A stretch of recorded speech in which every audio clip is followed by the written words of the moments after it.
এয়া আজি আমাৰ থালি দেখাবলৈ লৈছোঁ।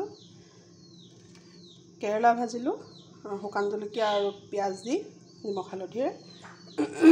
আৰু এইফালে হ'ল কোফটা কাৰী।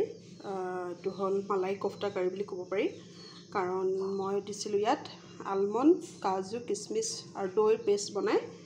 আৰু যিটো কোফটাটো বনালোঁ সেইটো হ'ল আপোনাৰ যি চব্জি আপোনাৰ পচন্দ হয় সেই ধৰণৰ গোটেইখিনি, ধৰক গাজৰ, আলু, পিঁয়াজ, বন্ধাকবি, বিট, মই তেনেকৈ গোটেইখিনি দি মিক্স কৰি বেচনত সানি লৈ তাৰপিছত লাডু কৰি ফ্ৰাই কৰি এই মালাই পেষ্টটোত মই মিক্স কৰি দিলোঁ।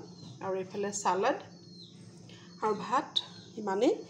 আৰু দেখুৱাবলৈ মন গ'ল আজি বহুদিনৰ মূৰত আজি কি খাব লৈছোঁনো। একেবাৰে চিম্পল, মাছ মাংস একদম কমাই দিছোঁ, গতিকে আপোনালোকক দেখাবলৈ মন গ'ল। আজি এই কোফটা কাৰীখন বহুত টেষ্টি হৈছে বুলি কৈছে এজনে, আহি মাজতে সোৱাদ লৈছিলেহি। অলপমান মই মিঠা হ'বৰ কাৰণে অকণমান চেনি দিছিলোঁ। একচুৱেলি চেনি নিদিলেও হয়, কাৰণ কিচমিচৰ পৰা বহুতখিনি মিঠা আহে। গতিকে আপোনালোকে এই ধৰণে কেতিয়াবা খাই চাবচোন। এই কোফটা কাৰীখন বিৰাট টেষ্টি হয়, বিৰাট টেষ্টি হয় মানে।